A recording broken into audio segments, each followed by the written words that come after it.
19절부터 28절의 말씀을 보겠습니다. 저와 한 절씩 교독하겠습니다. 유대인들이 안디옥과 이고니온에서 와서 무리를 충동하니 그들이 돌로 바울을 쳐서 죽은 줄로 알고 시외로 끌어내치니라.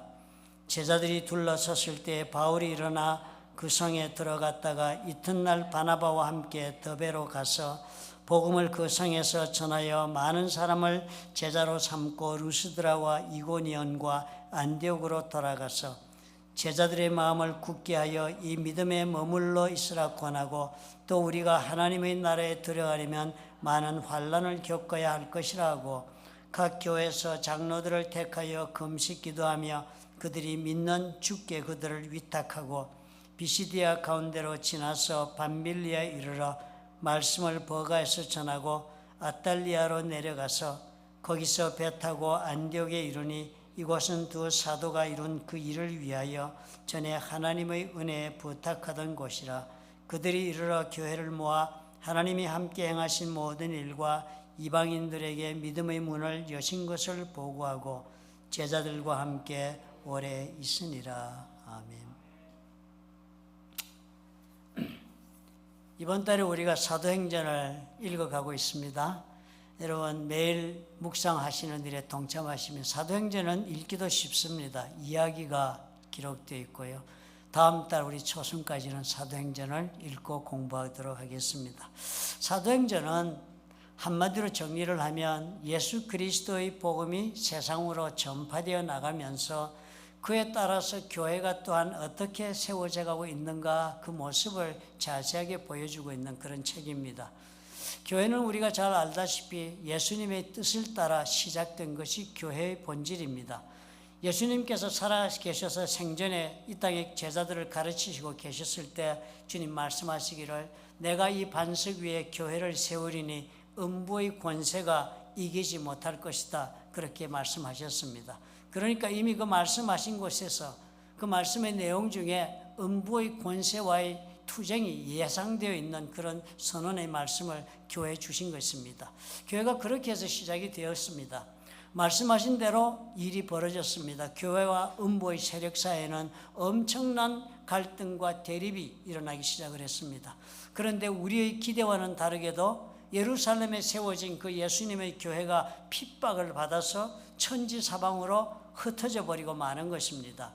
음부의 권세가 오히려 교회를 몰아내고 있는 것처럼 그렇게 보여지는 일들이 지금 막 벌어진 것입니다. 스데반 집사도 돌에 맞아 죽고 야고보도 헤롯의 손에 순교를 당합니다. 그리고 또 베드로는 감옥에 갇혔다가 천사가 풀어내어 주었는데 그 다음 이후에 어디로 갔는지 탈옥한 후에는 종적을 찾을 수가 없는 것이 오늘까지 이야기의 내용이었습니다. 그리고 예수 믿는 사람들을 가만두지 않고 색출하기 시작을 했습니다. 그래서 가택에서 집에서 도망을 나와 나라를 떠나 외국으로까지 피신하고 있는 사람들을 추격을 갑니다. 마치도 이조시대 추노꾼들이 노예를 잡으러 끝없이 추격하듯이. 그래서 국경을 넘어서 북쪽에 있는 시리아 국경을 넘어서까지 도망가는 그리스도인들을 추격하여서 체포해오는 일까지도 그들은 시도한 것입니다. 순식간에 이 모든 일들이 벌어지고 말았습니다. 그래서 사도 외에는 성경에 보니까 사도 외에는 이런 일이 있으니까 사도 외에는 예루살렘에 남아있는 사람이 없었다 그렇게 적었으니까요. 모두가 다 절박한 피신의 길에 도망자 길에 다 올라버린 것입니다. 난민이 된 것이지요. 요즘으로 말하면. 그래서 난민이 되어 시리아 땅으로 도망간 성도들이요. 시리아의 수도인 안디옥이라는 도시에 모여들기 시작을 했습니다. 그리고는 참으로 놀랍게도 그곳에서 이 사람들은 예수님의 교회를 다시 시작을 했다는 것입니다. 몸을 숨기고 두려움에 떨고 그리고 피신해서 목숨을 구하며 사는 대신에 이 사람들이 시리아 땅에 가서는 드러내놓고 자신의 신앙생활을 시작한 것입니다. 예수 믿는 사람들이 당연히 다 모여들었습니다. 그리고 이 교회는 놀랍게도 바울과 바나바를 세웁니다. 그리고 이제는 스스로 예수를 알지 못하는 이방 지역에도 우리가 복음을 전해야겠다 하면서 예수에 관한 복음을 전하도록 바울과 바나바에게 사명을 주어 파송을 합니다. 그렇게 해서 바울과 바나바가 복음 전하러 이방 땅으로 들어간 것입니다. 그런데 그렇게 나간 길이 그렇다고 해서 결코 쉽고 혹은 또 이방 사람들에게 환영받는 그런 길이 되고 있지 않았습니다. 오늘 이야기를 보니까요, 그 가운데서도 너무나도 섬찟한 일을 당한 사건 중에 하나가 기록되어 있습니다.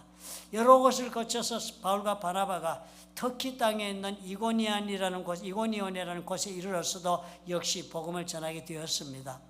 어느 다른 곳에서와 마찬가지로 이곳에서도 유대인의 회당에 들어가 복음을 전하자 허다한 사람들이 반응을 일으켰습니다. 언제나처럼 두 종류의 반응이 일어납니다. 반대하는 유대인들의 시기와 선동도 있고, 그리고 그 말씀을 듣고 예수를 구주로 영접하는 일도 벌어졌습니다. 그런데요, 많은 사람들이 이렇게 예수를 믿으니까 반대하는 그 유대인들이 시기심과 그리고 또 질투로 선동하기 시작해서 그곳에서도 바울의 일행이 쫓겨나게 되었습니다. 순종하지 않는 이 유대인들이요, 이방인들과 관리들을 선동해서는 두 사도들을 모욕하고 그리고 돌로 치겠다고 덤벼들으니까 목숨을 구하기 위해서 도망을 갔습니다. 하룻길을 걸어갔습니다. 16마일이나 되는 루스드라라는 그런 도시까지 도망을 갔습니다. 그렇게 해서 하루 종일 도망을 가서 루스드라에 들어가 보니까요, 마침도 그 가운데 도시에 들어가 보니까 바울 일행이 만난 첫 번째 사람이 안전뱅이였습니다. 그 안전뱅이를 보니까 구원받을 믿음이 있는 것을 보고서 이렇게 세워서 참으로 예수 그리스도는 살아계신 하나님의 아들이신 걸 또 증거하고 역사하고 하는 그런 놀라운 그런 일을 벌였습니다. 이제 다시 그래서 복음을 이 동네에서 전할까 하고 있는데요, 이고니온에서 바울을 죽이려 했던 그 유대인들이 이곳까지 들이닥치기 시작을 한 것입니다. 이번에는 그들은요, 말로만 공갈 협박을 한 것이 아니라 정말로 돌로 쳐서 바울을 죽였습니다. 돌에 맞아 혼절했습니다. 그러니까 돌에 맞아 혼절한 것을 보고 바울이 죽은 줄로 알고는 그 사람들은 그의 시체를 끌어다가 시외로 갖다 끌어내 버리고는 떠났습니다. 처참한 일을 당한 것입니다. 이 사건은요, 바울이 일생 내내 따라다니는 아픈 그런 기억이었습니다. 그러니까 바울이 자신이 당한 고난을 나중에 고린도후서 11장에서 이야기를 하면서 이렇게 고백할 때 이 사건을 적습니다. 유대인들에게서 40에서 하나 감한 매를 5번이나 맞았으며 3번 태장으로 맞고 1번 돌로 맞고 3번 파선하고 일주일을 깊은 바다에 지냈다. 여러 종류의 고난을 당한 중에 1번 돌로 맞은 사건을 분명히 기억하고 있는 것입니다. 그런데 그렇게 죽은 줄 알았던 바울을 제자들이 둘러서서 보고 있는데요, 바울이 정신을 차리고 일어난 것입니다. 만신창이가 된 사람이었을 것입니다. 그런데 그런 바울이 일어나더니요, 툴툴 털고서는 그 성을 떠나기로 한 것입니다. 그리고는 그곳에서 루스드라를 떠나서 30마일이나 되는 거리인 더베로 그렇게 간 것으로 여겨집니다. 아마 그 당시 교통수단이 수레거나 아니면 도보거나 그렇죠. 걷는 속도를 능가하는 것은 없었을 것입니다. 30마일을 도보로 간다면 적어도 3, 4일 정도는 충분히 걸었을 그런 먼 길입니다. 정말 처절한 길을 걷지 않았습니까? 돌에 맞아 죽었다가 깨어나가지고는 30마일을 걸어갔습니다. 그렇게 간 더베에서도 여전히 바울 일행은 복음을 전했습니다. 아마 우리 같으면 그런 길 갔으면 좋은 숙소라도 구해서 들어누워서 몸이라도 회복하기를 먼저 노력했을 것입니다. 돌로 맞았으니까 얼마나 큰 타박상을 입었습니까? 졸도할 정도로 맞았으니까요. 쉬어도 몇 달은 좋게 쉬어야 할지도 모르는 그런 때인데도 불구하고 바울은 더베에서 즉시로 복음을 전하기 시작했습니다. 그리고는 무슨 마음에선지 이 더베에서 일이 끝나고 나니까 다시 자기를 죽였던 그 루스드라 그리고 이고니온 비시디안 안디옥으로 돌아가는 것입니다. 자신을 죽이려 하는 유대인들이 있는 곳으로 다시 돌아간 것은 그 다음 말씀을 보니까요, 단 한 가지 이유였습니다. 그곳에 세워놓은 교회 때문이었습니다. 바울은 그곳에서 이렇게 당부를 했습니다. 14장 22절에 이렇게 적었어요. 제자들의 마음을 굳게 하여 이 믿음에 머물러 있으라 권하고, 또 우리가 하나님의 나라에 들어가려면 많은 환난을 겪어야 할 것이라 하고, 각 교회에서 장로들을 택하여 금식 기도하며 그들이 믿는 주께 그들을 위탁했다 하는 것입니다. 참 안타까운 부탁을 하고 갑니다. 그죠? 내용의 말씀 보니까요, 앞으로 환난을 많이 겪을 것이다. 자신이 환난을 겪은 것을 그들에게 보여주면서 당신들도 앞으로 많은 환난을 겪게 될 것이다. 이 믿음의 길을 간다는 것이 쉬운 길이 아니다. 그러면서 그들에게 금식 기도하면서 기도해주고, 그리고는 주님의 손에 당신들의 앞으로의 길을 의탁한다 기도하고 떠나는 것입니다. 그래서 이 사도 바울이 이렇게 해서 남쪽으로 또 내려가는 그런 복음을 전하는 길을 계속 가는데요. 사실은 더베에서 사도 바울은 시리아에 있는 안디옥 고향으로 돌아갈 수 있는 가까운 육로가 있었습니다. 더베 바로 뒤에는 길리기아 산맥이 있는데요. 그 산맥에는 대상들이 다니는 길리기아 게이트라는 그런 도로가 있었습니다. 그러니까 그 길로 가면 가깝게 고향 안디옥으로 갈 수 있는 곳이 더베였습니다. 그런데 그곳에서 굳이 다시 내륙으로 돌아와서 자기를 죽이려고 했던 그곳을 가서 다시 자기가 세운 교회와 장로들을 만나서 교회를 당부하고는 남쪽으로 내려가면서 복음을 전한 후에 배를 타고 다시 안디옥으로 돌아간 것입니다. 끝까지 자기에게 주어진 기회를 최선을 다해서 다 사용하고 있는 그런 모습을 바울은 보여줍니다. 이 사람들의 모습을 보면서요. 일반적인 성도들의 시각으로는 도저히 이해가 되지 않는 것이 한두 가지가 아닙니다. 여러분은 공감하십니까? 바울의 이야기에 왜 이렇게 살아? 왜 이렇게까지 해야 하나? 예수 믿으면 저렇게까지 해야 해? 이런 질문을 많이 하실 것입니다. 왜 이렇게까지 하느냐? 요즘도 우리 많이 듣는 주고받는 질문 아니에요? 어지간히 반대하면 그만두고 싶다 그러면 그만두어야 정상이라고 우리는 생각하지 않습니까? 아마 요즘도 크게 달라진 것은 그때나 지금이나 하나도 없는 것 같습니다. 집요하게 복음을 전하겠다고 매달리면요, 아마도 반대하는 사람들에게 돌 맞는 일도 생기는 것이 요즘도 마찬가지일 것입니다. 이제는 개인적인 그런 린치는 가하지 않을지 몰라도 동일한 모욕을 되갚아 주겠지요. 복음 전하면. 아니면 또 법적으로 불가하다며 제재를 가하려고 할 것입니다. 그런데 가만히 생각해 보십시오. 바울과 바나바가 몰상식한 사람들이 아니지 않았습니까? 바나바는 고향에서 덕망이 있는 사람이었습니다. 또 대부호였습니다. 남에게 베풀며 살던 사람이었어요. 그런 사람이 교회 예수를 믿고서는 교회를 위하여는 자신의 전답까지도 다 내어놓으면서 사람들을 섬겼던, 낮은 자리에서 자기보다 못한 사람들을 자기보다 낮게 여기면서 섬기며 살았던 그런 사람이 바나바였습니다. 또 바울은 어땠습니까? 바울은 대학자였습니다. 젊은 나이에 유대 사회에서 사회적으로 출세한 사람이었습니다. 어릴 적부터 고향 다수에서 예루살렘으로 율법을 공부하러 유학을 보낼 정도의 그런 집안에서 자랐습니다. 그래서 젊어서부터 예루살렘에 와서 율법 배우면서 자신의 이력을 세워나간 성공한 이력의 사람이었습니다. 알만한 사람들이고 경륜이 깊은 그런 사람들입니다. 그런데도 불구하고 이런 분들이 왜, 어째서 이런 험한 일을 자원해서 할까? 어떻게 되어서 이런 고통을 당하는 일을 하면서도 기뻐하면서 이 길을 갔을까 궁금하지 않을 수가 없습니다. 그 이유는 지극히 간단합니다. 부활하신 예수님을 보았기 때문입니다. 성경에 나오는 예수님의 모든 제자들도 동일한 선상이 있습니다. 예수께서 잡혀 십자가에 돌아가실 때에는 그 밤에 모든 제자들은 다 두려워 도망가 숨었습니다. 그러나 그런 겁쟁이였던 제자들이 어느 날 갑자기 길거리에 나타나서 예수를 죽인 사람들 앞에서 자신의 목숨을 내어놓고 예수는 그리스도라고 증거하는 일을 벌였습니다. 그런 일이 벌어진 것도 바로 이 제자들이 부활하신 예수님을 만났기 때문이었습니다. 두려워 떨며 숨던 사람들이요, 목숨을 내어놓고 백주에 나타나 예수는 그리스도라 증거했다는 것은 엄청난 변화를 뜻합니다. 예수님의 half brother 중에 하나인 야고보, 예수님의 형제가 있었잖아요. 이복 형제들이죠. 이복 형제가 아니고 아버지가 다르죠. 그러니까 예수님 살아생전에는 그 야고보 형제도 예수님 믿지 않았습니다. 형제들이 형제를 존경하기 어렵지 않습니까? 그죠? 마찬가지로 예수님도 그랬습니다. 그런데 그 야고보도요, 부활하신 예수님을 본 이후로는 한순간에 회심하고 교회의 지도자가 되는 자리까지 나아갑니다. 사도 바울도 사울이었던 그 시절에 예수 믿는 사람들을 잡으려 시리아 국경을 넘어서 다마스까지 추격해 갔다가 노중에서 부활하신 예수님을 마주하고는 극적인 변화를 이룬 것입니다. 그 수많은 군중들도요, 부활하신 예수를 본 사람 많았습니다.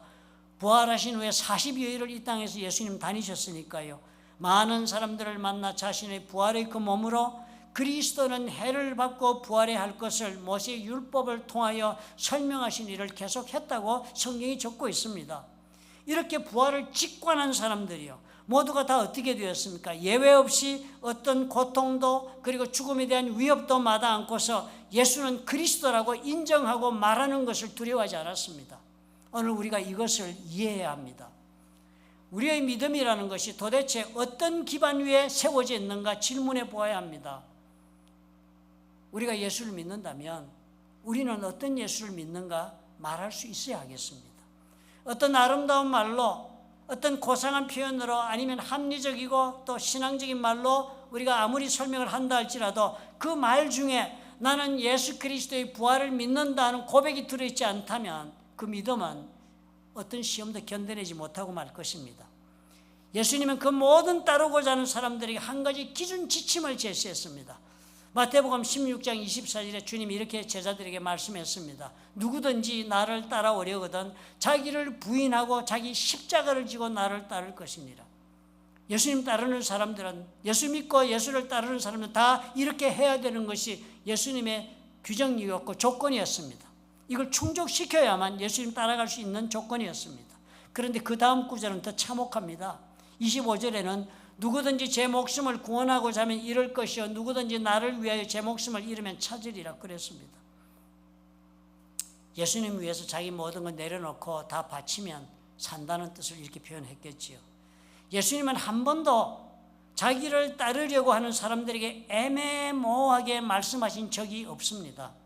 적당하게 따라오면 좋은 일이 있을 것이라고 이렇게 장밋빛 약속을 해주신 것도 하나도 없습니다. 예수님은 예수를 믿겠다면 너 준비해야 된다 하는 그런 말씀을 주신 것입니다.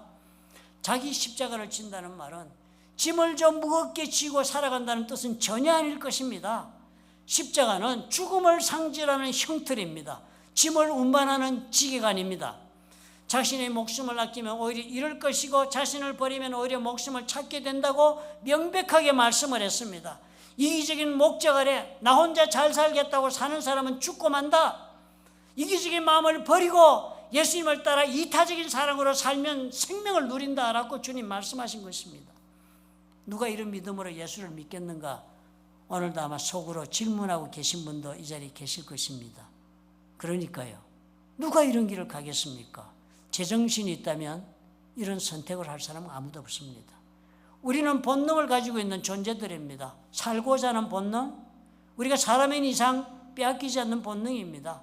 그래서 우리는 우리 자신을 보호하고 내가 사는 것이 우선 살고 봐야 할 일이라는 것, 그것이 상식적인 문제라 생각합니다. 예수님의 제자들도 부활하신 주님을 만나기 전에 이런 상식적 수준의 사람들이었습니다. 사도 바울도 예수님을 만나기 전엔 지극히 지성적이고 지극히 이성적이고 지극히 상식적인 학자였습니다. 우리도 마찬가지잖아요. 우리가 우리의 상식의 한계 속에서 신앙생활을 할 수밖에 없는 것은 부활하신 예수님을 믿을 수 없기 때문입니다. 그래서 사도 바울도 이 문제에 대해 이렇게 말을 하기까지 했습니다. 고린도전서 15장 17절에 보면 부활에 관해서, 부활을 믿는 사람과 믿지 않는 사람의 차이에 관해서 이렇게 설명합니다. 예수를 믿으면서도 부활을 믿지 않는 사람이 많이 있었나 봐요. 그리스도께서 다시 살아나신 일이 없으면 너희의 믿음도 헛되고 너희가 여전히 죄 가운데 있을 것이다. 만일 그리스도 안에서 우리가 바라는 것이 다만 이 세상의 삶뿐이면, 즉 예수 믿어 잘 사는 것이 인생의 목적이라면, 그것이 신앙에 기도하고 있는 바라면 모든 사람 가운데 우리가 더욱 불쌍한 자다 그랬습니다. 부활을 모른 채로 이 세상의 복을 위해서 예수 믿으면 그 사람이 제일 불쌍한 사람이랍니다. 세상 사람보다 그 사람이 더 불쌍하답니다. 예수님의 부활을 믿는 믿음이요, 우리 부활에 직결되기 때문입니다. 고린도전서 15장 22절에 아담 안에서 모든 사람이 죽은 것 같이 그리스도 안에서 모든 사람이 삶을 얻으리라 그랬습니다. 우리가 죽어도 살 것을 믿는 믿음이 바로 예수님의 부활을 믿는 그 믿음에서 얻어지는 것입니다. 죽으면 천국 갈 것을 믿는 믿음이요, 그것은 우리 예수 그리스도께서 죽었다 부활하신 것을 믿는 사람에게나 주어지는 믿음인 것입니다. 예수 그리스도의 부활도 믿지 않는 사람은 죽어서 부활한다는 것은 입으로 말을 할지는 몰라도 마음에는 믿음으로 다가오지 않을 것입니다. 죽어도 살 것을 알고 덤벼드는 사람 이겨낼 자가 있겠습니까? 부활해서 산다는데요. 사도 바울과 바나바의 믿음의 용기가 바로 이 부활의 믿음에서 나오고 있었던 것입니다. 오늘 우리는 스스로 질문해 보아야겠습니다. 미루어둔 숙제를 하듯이 여러분, 오늘까지 신앙생활하면서 이런 질문 스스로 하기를 원하지 않으셨을 것입니다. 그런데 오늘 이 숙제를 한번 해보시기 바랍니다. 내 신앙에서 내가 이때까지 회피해온 이 질문을 오늘은 한번 해볼 필요가 있겠습니다. 내가 과연 그리스도인답게 사는 것을 왜 주저하고 있는가? 왜 주저하지요? 성경에 예수 믿는 사람들 사도행전에 적어놓은 거 사는 거 보니까 지금 우리하고 사는 것이 많이 다르지 않아요? 그렇게 살려고 그러면 교회를 누가 다니겠어? 이렇게 신앙생활 하려면 할 수 있는 모습이잖아요. 왜 그럴까요? 왜 사도행전에 나오는 그 인물들의 삶과 우리는 이토록 서로 다르면서도 지극히 당연한 것처럼 사는 것이 무엇일까요? 그것이 그리스도인답게 산다는 것이 쉬운 일이 아니구나 우리가 발견하게 됩니다. 부활을 믿지 않거나 확신하지 못하는 한 예수님이 원하시는 삶은 우리는 살아나가지 못합니다. 선택하지도 않습니다. 사도 바울이 오늘 우리에게 도전합니다. 부활 믿지 못하고 이 세상의 것이 전부인 양 산다면 우리가 세상 사람보다 더 불쌍한 그리스도인이다. 하나님 믿고 예수 믿어도 너는 세상 사람보다 더 불쌍한 사람이 되어 이렇게 우리에게 지금 경고해 주고 계신 것입니다. 두 번째로 하나님의 살아계심을 경험했기 때문입니다. 하나님의 살아계심을 경험했기 때문에 바울과 바나바는 다른 신앙의 모습으로 살아갔습니다. 교회 생활에서도 마찬가지예요. 두 종류의 사람이 있습니다. 살아계신 하나님을 경험한 사람과 경험해 보지 못한 성도가 이 자리에 섞여서 살아갑니다. 신앙생활하면서 하나님 살아계신 거 경험할 수 있다면 더 이상 좋은 일이 없겠죠. 그죠? 우리가 믿는 하나님이 정말 살아계시구나 확인이 된다면 얼마나 좋겠습니까? 우상을 섬기는 자들과 여호와 하나님을 믿는 자들의 차이가 여기에서 벌어집니다. 우상을 섬기는 자들, 그들은요, 저들이 섬기는 신은 저들의 삶에 반응하지 않습니다. 죽었거나 존재하지 않는 것이 우상이기 때문입니다. 구약 성경은 일찍이 이 사건을 입증해 놓고 기록해 놓지 않았습니까? 엘리야 시대 갈멜산에서 엘리야가 그 당시 바알과 아세라를 섬기는 모든 제사장들을 다 소집을 했습니다. 갈멜산으로 올라오라 불렀습니다. 바알 선지자 450명과 아세라 선지자 400명이 합쳐서 800명이 갈멜산으로 올라왔습니다. 송아지 2마리를 각을 떠서 놓고는요, 엘리야가 제안했습니다. 불로 응답하는 신이 진정한 신일 것이다. 그러므로 너희들의 신으로 그리고 나의 신으로 각각 불러서 이를 증거하자. 그렇게 도전을 했습니다. 그들에게 먼저 기회를 주었습니다. 우상을 섬기는 제사장들이 아침부터 낮까지 바알의 이름을 부르면서 제단 주위에서 뛰어대었지만 우상은 어떻게 해요? 아무 대답이 없었습니다. 우상이란 것은 없는 것이니까요. 그러나 엘리야는 단 한 번의 기도로 제단의 주변과 주위에 벌려놓은 송아지 위에 하나님은 불로 응답을 하셨습니다. 하나님 살아계신 것을 증거해 보여주신 것입니다. 구약에서는 어쩌다 우리가 이런 사건을 읽습니다. 그런데 예수님 오신 다음은 어떻게 됐습니까? 예수님 자신은 어떻게 하셨습니까? 성경을 읽어보니까요, 예수님은 보는 사람마다 만나는 사람마다 필요하다면 언제든지 하나님의 능력으로 하나님이 살아계심을 그 사람의 삶의 기사와 이적으로 증거해 주신 분이 예수님이셨습니다. 그리고 그런 예수님께서 약속하신 말씀이 있었습니다. 마가복음 16장 끝장에 보면 예수님의 약속의 말씀에 따라 사는 삶에 대한 기록이 나옵니다. 이렇게 적었습니다. 16장 15절에 또 이르시되, 예수님이 하신 말씀이요, 예수님 말씀하시기를 너희는 온 천에 다니며 만민에게 복음을 전파하라 그랬습니다. 그리고선 그렇게 적었어요. 믿고 세례를 받는 사람은 구원을 받을 것이요, 믿지 않는 사람은 정죄를 받으리라. 그리고서는 예수님이 말미에 이런 놀라운 약속을 해주십니다. 17절에 이런 약속을 찍습니다. 믿는 자들에게는 이런 표적이 따르리니 곧 그들이 내 이름으로 귀신을 쫓아내며 새 방언을 말하며 뱀을 집으며 무슨 독을 마실지라도 해를 입지 아니하고 병든 자에게 손을 얹은 적 나으리라 약속해 주신 것입니다. 이런 약속을 해 주신 후에 예수님께서 하늘로 올라가시고 그리고 지금은 하나님 우편에 앉아 계신다고 성경에 알려줍니다. 이 약속의 말씀을 들은 제자들이요, 예수님의 말씀대로 행한 것이 사도행전의 기록인 것입니다. 나가서 복음을 전하면 표적이 따르겠다고 하신 그 말씀을 믿고 그대로 나가서 복음을 전한 그 표적의 역사가 기록된 것이 사도행전의 내용인 것입니다. 사도행전 내용이 어떤 내용들입니까? 사사건건의 기사와 이적 아닙니까? 마가복음 16장 20절에 그런 사도들의 모습을 보고 이렇게 적었습니다. 제자들이 두루 나가 전파할세. 예수님께서 나가 전파하라니까 그 말을 듣고는 제자들이 나가 두루 전파를 했다고 합니다. 멀리 나가 두루 전파하니까 주께서 함께 역사하사 그 따르는 표적으로 말씀을 확실히 증언하시니라 그랬습니다. 지금 전하고 있는 그 말이 진리다. 그 진리인 것을 하나님이 증거하는 방법은 그 옆에서 하나님이 능력으로 기적을 베푸는 것으로 증거해 주신 것이 사도행전의 기록 아닙니까? 하나님께서 살아계신 것을 이렇게 증거하시는 것입니다. 그러니까 사도 바울도 루스드라에서 안전뱅이 이렇게 세운 것입니다. 가는 곳마다 제자들이 가는 곳마다 기사와 이적을 행하시는 성령님의 역사가 벌어졌습니다. 오늘도 우리에게 예수님의 약속의 말씀은 여전히 동일하게 유효한 말씀이 됩니다. 하나님은 어제나 오늘이나 영원토록 동일하신 하나님이시기 때문입니다. 그러므로 지금도 살아계시고 역사하시며 우리 가운데 하나님은 함께 하시는 것입니다. 그러므로 그런 살아계신 하나님을 경험하고 싶다면 뭘 해야겠습니까? 전파하면 되는 것입니다. 하나님께서 지금 내 문제는 내가 아무리 기도하여도 지금 침묵하고 계신다고 그렇게 말하지 마시기 바랍니다. 하나님께서 침묵하고 계신 것이 아니라 여러분이 침묵하면서 복음을 전하지 않는 까닭에 우리는 하나님의 살아계신 역사의 증거를 내 삶 속에서 보지 못하고 마는 것입니다. 그럼 오늘 여러분 이 말씀을 우리가 보면서 마음을 새롭게 합시다. 우리가 예수를 믿은 것은 살아계신 하나님을 믿은 것입니다.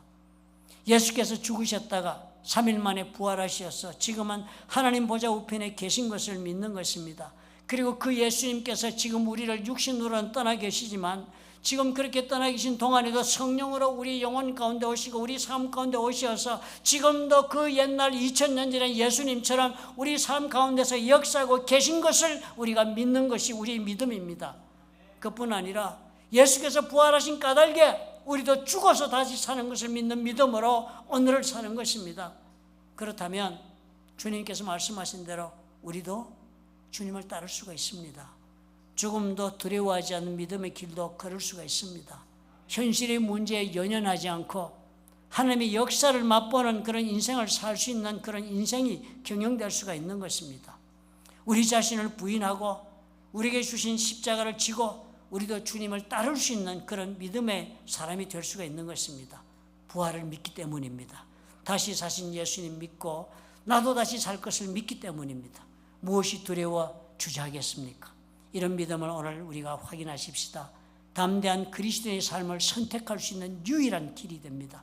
예수님을 전파하기만 한다면 예수께서 우리와 함께 하시면서 우리의 전하는 것이 진리임을 증거해 주시기 위해서 우리가 새 방언으로 기도할 수도 있게 해주시고 무슨 독을 마실지라도 해를 입지 않게 보호해 주실 것이며 우리가 병든 자에게 안타까운 마음으로 손을 얹고 기도하면 낫게 해주시는 성령의 역사가 저와 여러분에게 함께 하신다고 주님 약속하시고 그대로 이루어질 것을 사도행전이 증거하고 있는 것입니다. 믿으시면 아멘 하시기 바랍니다. 아멘. 그리 될 줄 압니다. 기도하겠습니다. 사랑의 하나님 아버지 감사합니다. 우리에게 참으로 아련한 성도의 모습에서 벗어나서 그리스도 예수께서 부활하신 그 믿음을 우리가 품고 우리가 받아들이고 그리고 참으로 그 믿음의 은혜로 우리가 살아계신 하나님을 체험함으로 확신 가운데 우리가 설 수 있도록 축복해 주옵소서. 지식으로 그리고 생각으로 우리가 아련하게 추구하는 신앙이 아니라 나의 온 삶을 걸고 투자하고 아버지 앞에 걸어가는 성도의 길을 선택하는 용기 있는 신앙의 길을 걸어서 이제 우리 삶 가운데 살아계신 하나님의 능력의 손이 임하시는 그런 놀라운 은혜를 우리가 체험하며 걸어갈 수 있도록 축복해 주옵소서. 예수님 이름으로 감사하고 기도합나이다. 아멘.